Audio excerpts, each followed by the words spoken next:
And I looked, and behold, a pale horse, and his name that sat upon him was Death. Welcome back into this week's edition of the How About That Dawgscast. And the one thing about this off season, about this recruiting cycle for Kirby Smart and the Georgia Bulldogs, is that the rest of college football should be afraid. More than should be, they are. Now, they're never going to admit that. But what Kirby and the Dogs are doing currently on the recruiting trail is setting up a few awfully bad days for the rest of college football in the coming years. And that's what we're going to spend the most of tonight talking about. We're going to spend our time talking about the fact that yet again, Kirby Smart and his coaching staff are working like nobody else across the country. And they're coming off a year in which they racked up the mythical recruiting national championship. A year where they went out and loaded up along the offensive line. They loaded up on the defensive side of the football. They got the quarterback they wanted. They literally dominated recruiting in the last cycle. And when you look ahead to what's going on right now, if you were to take a look at the rankings, you would say, yeah, but that was last year. This is this year. Well, the first thing I want to point out to you is that recruiting rankings in July don't really matter. I mean, they're fun to watch the horse race, but don't let yourself fall into that trap of putting too much stock in what's going on at this point. I mean, let's be honest, the game of recruiting right now, it's changed. It is changing. It will never be the way it used to be, where once a kid commits, there was a pretty good chance that that kid was actually going to sign and then be on your team the following year. The way it is now with NIL and the transfer portal and things of that nature, it's a different world. The college football landscape is completely different when it comes to recruiting. So yes, follow it, enjoy it, and put your faith in a few of the outlets out there that you trust to give you the most dependable information about whether or not a kid might actually stick to his commitment and end up being a Bulldog. Follow it. Just don't fall down the rabbit hole of being too invested in it at this point. But with all that said, you can look at it and get an indicator of what's going to happen. Again, trust the sources that you trust when it comes to recruiting. Kids can change their mind for no reason at all. They can transfer twice inside a year. All of these things are the kind of things that have to be worked out if college football is going to thrive into the future the way we all hope it will. But having said all that, I still believe that what the Dogs are doing right now is going to make every Georgia Bulldog happy later this year when pen actually hits paper. Again, the 24 season recruiting class, unbelievable. One thing that was a staple in last year's class, as it is in every Georgia Bulldog class, is the fact that Kirby Smart is going to go get the best defensive players possible. He's a defensive guy. That's where he cut his teeth. That's what his philosophy is banked on. He's always going to look at that side of the ball and make certain that the very best players he can get are playing for the Georgia Bulldogs. And when I talk about where the Dogs are in the recruiting rankings right now, this is what I want you to remember. If you look, depending on which outlet you look at, you might see Ohio State, you might see Alabama, you possibly might see Oregon up there. And those schools are all having great classes too. And whether or not the Dogs actually make it to the number one position ultimately doesn't even really matter. Because the one thing we know about what Kirby Smart is doing is that he is building his defense in such a way that the Dogs are going to be lethal on that side of the ball coming forward. College football can't say that they haven't been warned. All you have to do is look at who is currently committed to the Georgia Bulldogs on the defensive side of the football. Well, let's back up. All you have to do is look at everyone that's committed to the Georgia Bulldogs right now and understand that regardless of where they are here in July, that class and the trajectory that it's on has the Dogs positioned to be, at the very worst, a top 5 class. Most likely a top 3 class. And depending on how things shake out, who knows? They might end up at number 1. But again, that doesn't matter, because what you have to do is look further into what actually is going on inside this class for the Dogs. And when you do that and you look at who they are signing on the defensive side of the football, and you understand the recent history of the Georgia Bulldogs and what has made them the dominant program that they have become, you start to see the picture clearly about what that portends for the future. Again, college football can't say that they have not been made aware of what's going on right now. If you look at this image, there are a few guys in helmets here, and you may not know them. Don't worry. We're going to walk through that. But notice that not every one of them is in color. That should give you an indication of what you're looking at here. When this recruiting cycle started for Georgia, I looked across the state of Georgia and started to notice that there was an abundance of 5-star talent in the state of Georgia, especially on the defensive side of the football. And I said to myself, if Georgia can go sign this player and this player and this player and this player, it would be a dream class for me. Again, I know we're a ways away. That's why I didn't let myself get too excited. But then I started to see the pieces fall into place for Georgia. That's when I started to see 5-star talents like Zayden Walker. That's when I saw 5-star talent like Isaiah Gibson on the edge go ahead and pull the trigger and commit to the Georgia Bulldogs. And when you look at this image, that's what you see. Zayden, Isaiah already in the fold. So who are those other guys? Those other guys you're looking at there that aren't fully colored in, that would be Justice Terry, 5-star defensive tackle, and Elijah Griffin, 5-star defensive tackle. All of these dudes are here in the state of Georgia. And when I looked at that list of players, I thought to myself, man, this would be my dream class. And there's no way Georgia's going to sign all of these dudes. I just couldn't allow myself to believe it. I couldn't allow myself to believe that as good as Kirby Smart is, in the age of NIL, transfer portal, and all that, that they would still be able to convince these young men who are wanted by everyone across the country to come and play for the home state school. Now, I'll say it again. There's a ways to go. There is a ways to go before pen meets paper for these young men. But 2 of them, 2 5-stars, were already in the boat. The 2 that have not yet committed to the University of Georgia, well, they are heavily, heavily considered to be Georgia leans. That's when my radar really went up. That's when I found it hard to control my excitement. That's when I decided I was going to go ahead and do this video tonight. That's when I decided that this was something that we really ought to talk about, because as you can see here, I've gone ahead and named them. In my dream defensive class for the University of Georgia here in 2025, I have Zayden Walker, Isaiah Gibson, Justice Terry, and Elijah Griffin. And I refer to those 4, and they're not alone. They're not alone. We're going to get to the rest of those dudes in a minute. I referred to those 4, though, as the 4 horsemen of this class. Why?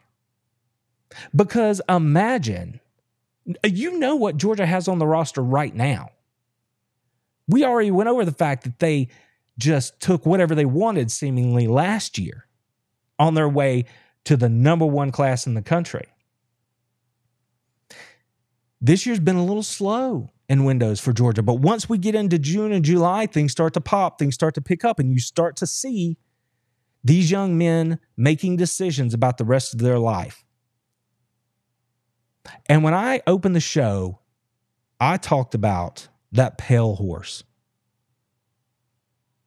Of course, I was referring to the 4 horsemen of the apocalypse, because when I look at these dudes, and I know what Georgia already has on the roster, and I understand the program that they are signing on to, and I look at the track history of this coaching staff, their record of development, of producing NFL caliber players who actually go on to the league, and I know what's already there, and then I look at the fact that these dudes could be about to join that squad, I think about the future. And I cannot help but think that if all 4 of these guys, plus others, choose to sign with Georgia in this signing class, that there will not be more national championships in Georgia's future very, very soon. I mentioned that these guys are not alone. And the thing I want to take a second and point out here is that, I mean, of course, they're not alone, right? There are other people in this recruiting class. But what I want to do is show you. Let's look at it together. We can take our time here because, again, Georgia is doing just fine. 19 total commitments already with a team ranking of 4, according to Rivals. For tonight's exercise, that's the unit we're going to be going with, is the Rivals rankings. But notice who else has already committed to Georgia. This week, there was some huge news. Shamari Earls flipped from South Carolina to be a Georgia Bulldog. That is a phenomenal flip and pickup for the University of Georgia. This young man has speed to burn, ball skills, and is an absolute warrior when it comes to his approach to the game. He loves the grind and the work. They got someone in Earls who is going to be that prototypical, big-bodied, physical defensive back that can also run and play the football. That's the kind of player that Kirby Smart wants in his secondary. And he's not alone. After Earls flipped his commitment to Georgia, Jalen Morgan decided he was going to be a Bulldog. Another top flight get, this time out of the state of Tennessee. And his head coach said, Jalen has a rare combination of natural instincts, athletic ability that he had never seen before. In one of his quotes, Jalen Morgan was like, yeah, they told me they wanted somebody who was going to lower the boom, who was going to be a bit of a headhunter. 6', 180. Shamari Earls, 6'2", 180. Even if they put on a little weight, not even a problem, because they're not going to lose their speed, especially once they get into the development program at the University of Georgia. Those were just this week, but we can scroll down and continue to look. You already see Isaiah Gibson there. Christian Garrett, defensive tackle, 4-star player. I mentioned Georgia's got 2 5-stars on the hook. We're trying to get them in the boat. Add this to what the Dogs signed last year, and the defense is starting to look unreal. Let's not forget about Darren Akinabon, a kid that everybody wanted. Ohio State, USC, everybody. They wanted this young man. He decided to be a Bulldog. That's the edge player that everybody wants, the guy that can go get the quarterback. And the most underrated player in this class, at least to this point, especially if he sticks and signs with Georgia, is going to be Stephon Shivers, out of Tennessee. 6'5", somewhere in the neighborhood of 350. Traditional, classic, middle for Georgia. Big man in the middle. That's what we're talking about when we're talking about this class.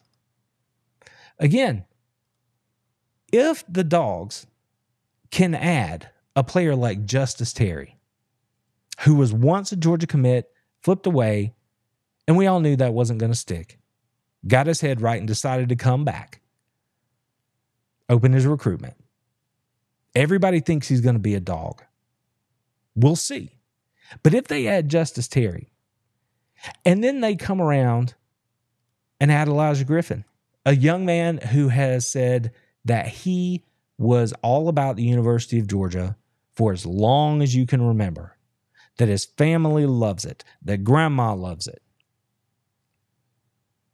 If he signs with Georgia, along with Justice Terry and Isaiah Gibson and Zayden Walker,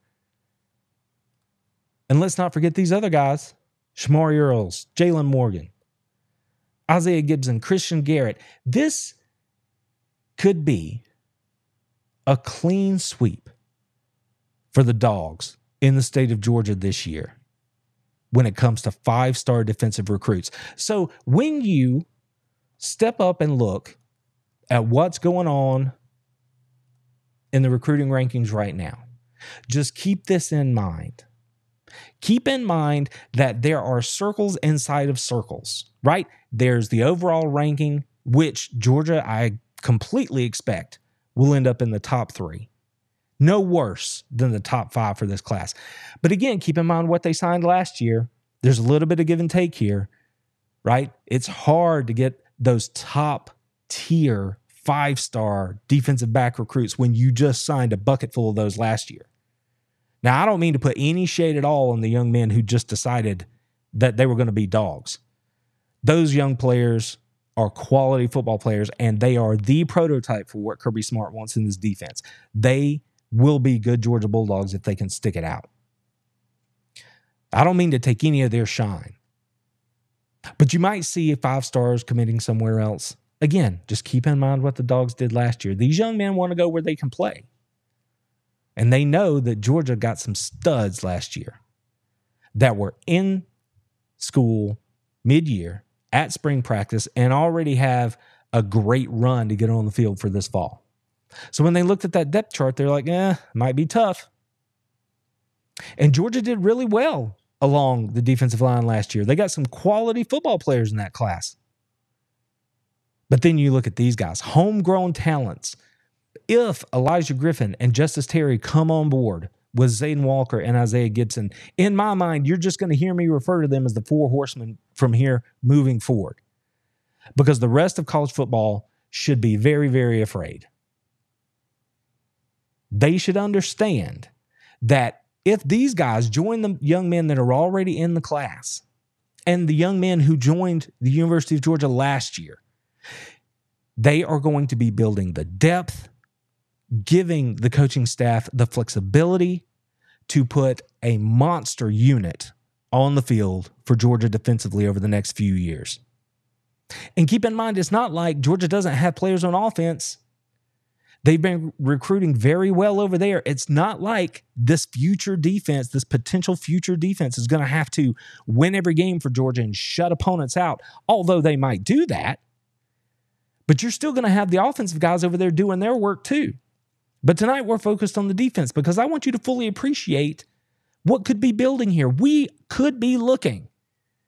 If you go back to last year and you include last year's recruits and then you take this potential class the way it could end up here in the state of Georgia, we absolutely could be looking at the makings of a 2021 or better level defense in the coming years at the University of Georgia. Who would be willing to say, yes, give me that defense? That's who's going to be on it? Yes, give me that defense. I think I'm going to bet against them for winning a national title in the next few years. Who would do that? Who would look at that talent and say, yeah, I'm going to pass? Nobody in their right mind is going to do that. Nobody. This defensive class for the University of Georgia could end up being stellar. Georgia could literally salt the earth here in the state of Georgia, picking off a clean sweep of all of the 5 stars at positions that Georgia would be interested in taking. And if that happens, all I can say is that if you think the future is bright right now, then just hang on. Because Georgia would be on their way back to the top of the mountain yet again. And with a man like Kirby Smart at the helm, we know he can do it. We know he has done it. Who truly thinks that if he has that level of skill on the defensive side of the football over the next 4 to 5 years, that the Dogs will not make their way back to being in the top 3 annually defensively, and that the trophies won't start to stack up on the defensive side of the football and for the football program at the University of Georgia yet again. I'm certainly not going to make that bet. I have full faith that Kirby and the Dogs can make that happen. Now we just have to see if it all comes together the way I hope it will.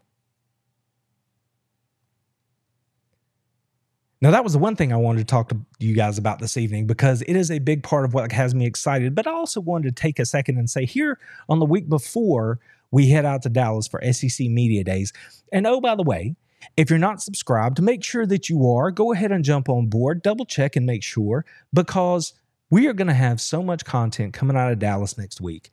It is going to be on all of our platforms. But you know, everything starts here on YouTube with you fine people. The podcast listeners, you're right there with us. This is where everything begins. And then all of our Georgia content flows out from there. And next week, when we are in Dallas for Media Days, you're not going to want to miss everything that we have coming up. So go ahead, lock it in. Be sure to subscribe, turn on notifications, tell a friend. It's going to be a fun week.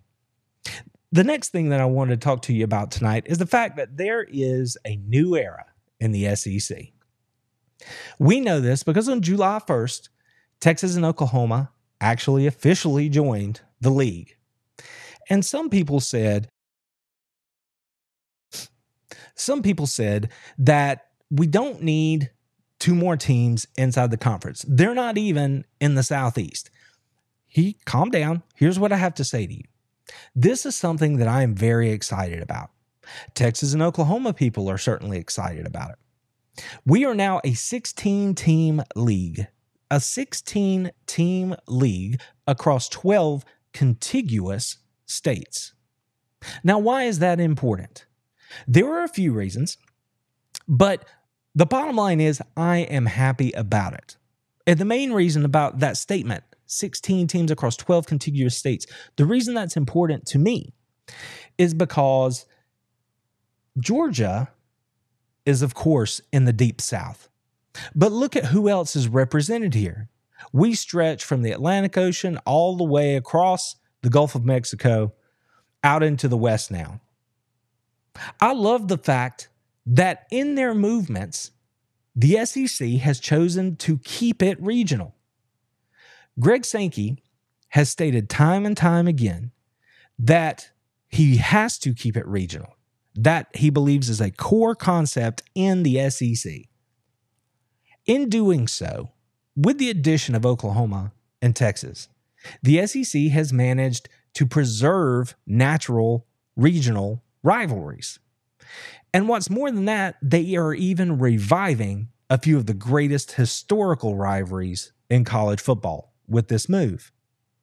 This is not some far-flung experiment like the flailing ACC is dealing with, bringing in Stanford to be in the Atlantic Coast Conference. Tell me how that makes sense. Tell me how it makes sense that the Big Ten has Oregon and Southern California. It doesn't. When we're speaking about regional college football, those arrangements make 0 sense. And there's no way you can spin it around the regional idea and make it make sense. We all know why it happened. I mean, it happened because of the fact that money rules the day. But when Texas and OU decided to join the SEC, I mean, we all know that it just means more. We all know the level of excitement that these moves are going to generate here in the Southeastern Conference. But the bottom line is, the SEC is the only one that managed to do all the things I've already said. Keep it regional, create rivalries, reignite old rivalries. The other conferences cannot say any of that. And I think that Oklahoma and Texas, I think they're going to do fine in the SEC. I'm not somebody who thinks they're going to come in here and get just, hog wasted. I don't think that's going to happen at all. I think coming into the league, Texas is probably a little bit better positioned than Oklahoma is, but in no way does that mean that I think Oklahoma can't get there or won't get there. But the thing about these two teams joining the league that they are going to learn, and I just posted a short about this recently. I just had a short form video where I was talking, playing off of Quinn Ewer's statements that Texas is going to be Georgia's and everyone else's biggest game when they play them. Well, he's simply wrong. It's a laughable assertion. If you've been in the SEC, you know this to be true, and Texas and Oklahoma are going to find out. It's not that Texas and Oklahoma can't compete. They absolutely can. Can Texas beat Georgia on any given Saturday? Absolutely. Can they beat Alabama? Absolutely. But the thing is, when you're playing in the SEC, it's not like playing in the Big 12 in that you have, say, a Kansas State caliber team or better every week. There are no sisters of the poor. Vanderbilt even turns out NFL players. In the Big 12, you might roll into any week, and the team on the other side, if you're Texas or Oklahoma, they might have one defensive lineman that's going to play in the NFL. In the SEC, the talent level from top to bottom makes the difference. Instead of having one player that's going to be in the league someday, you're going to be going up against, let's just say, Kentucky. Kentucky's probably got 3 guys along the defensive line or in the front 7 that are going to play in the league. It's a step up from the Big 12 any way you cut it. And Oklahoma and Texas will not understand that. They cannot until they play in the league. Their fans may never admit it, but the coaches do. Anytime a new team comes into the league, the reporters, the good ones, who cover college football will make it a point to go out and talk to these new coaches. And they'll say, what's the one thing that surprised you about coming into the SEC? What's the one thing you thought you knew but you didn't really know? And to a man, every one of them says it's the grind of the league. It is the depth and the talent level in the league. The SEC was never looking to expand. They had zero interest in it, unless Oklahoma and Texas decided that they wanted to join. And the minute that Oklahoma and Texas decided that they were done with the Big 12, they reached out to the SEC to see if the league was amenable. And of course they were, because historically it makes sense. 2 of the greatest brands in the history of college football want to join your league. If you're the SEC, of course it makes sense to let them come in because you have the best college football product in the country. Adding Texas and Oklahoma simply makes it better. It makes it deeper. And what Texas and Oklahoma are going to learn is that life in the SEC is difficult for a couple of reasons. It's the cumulative effect of the gauntlet that you have to play over the course of the season, and the fact that there are more talented teams every week. And there are 2 factors in the way that's going to show up. One, the SEC is a line of scrimmage league. There is no way around that. Historically, the teams that do the best inside the conference and win the conference titles are the teams that have the best interior play. The other factor, like I said, the teams are more talented every week, is depth. It's not one guy. It's 3 or 4 or 6.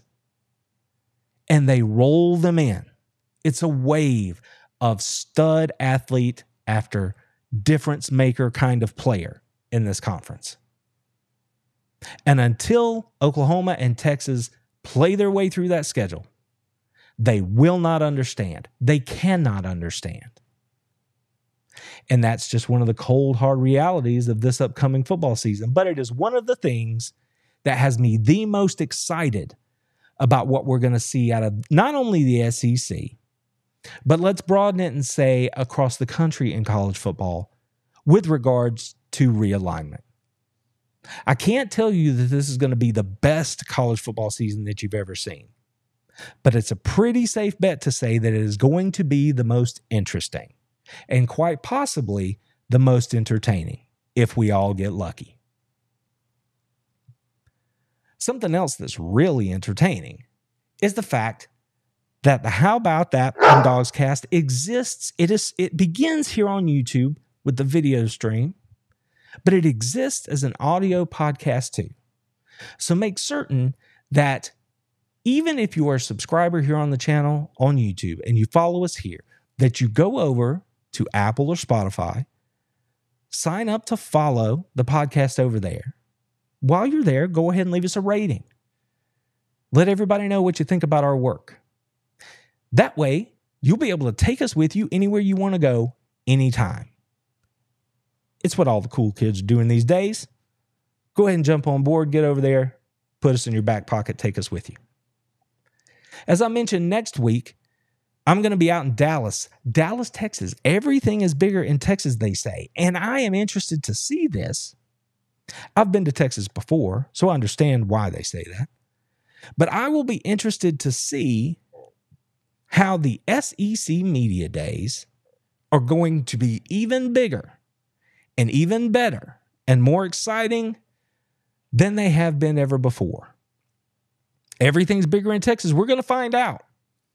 One of the things I'm most interested in is seeing how Oklahoma and Texas feel about showing up to SEC Media Days.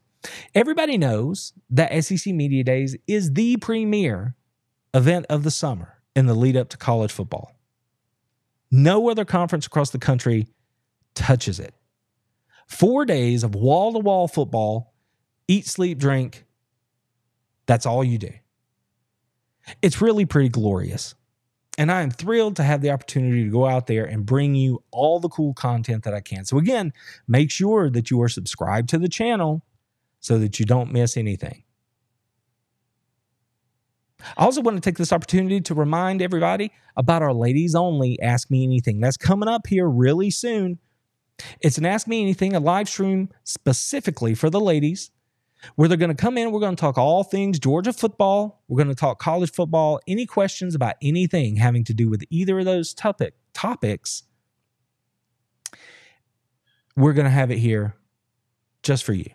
So be sure that you sign up for the newsletter. That's the way to get your pass into the AMA. And I look forward to seeing everybody there who chooses to be there, because it's going to be a lot of fun. As I mentioned, make sure you're subscribed. I know that everybody who watches the channel isn't subscribed, so double check your status. Make sure that you're subscribed, because we are still on our march to 10,000 subscribers here on YouTube, and we are absolutely trying to grow the audio podcast this year in a way that we haven't done it before. So be sure to sign up, follow. We appreciate your support, and you know that. And this word goes out to our valued channel members. Of course, you go above and beyond in your support for this channel, and we appreciate everything that you do. You allow us to go do the kind of things we're going to be able to do next week. And all we need is more of you to come on board with us if you are interested in such things, because as you join us, we will be able to take this show and this podcast to even greater heights. And that, of course, is the ultimate goal. And I looked, and behold, a pale horse, and his name that sat upon him was Death.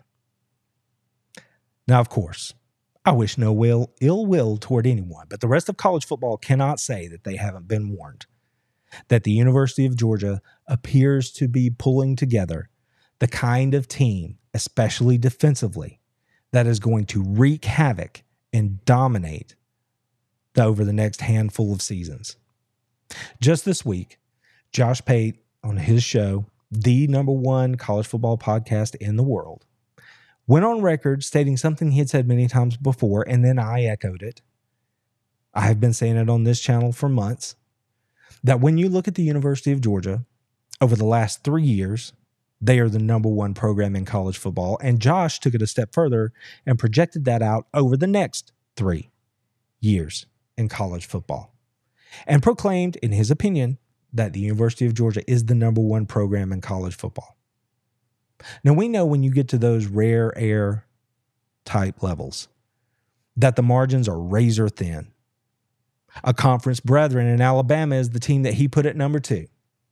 So have no, misunderstandings that Georgia's going to run away with this thing.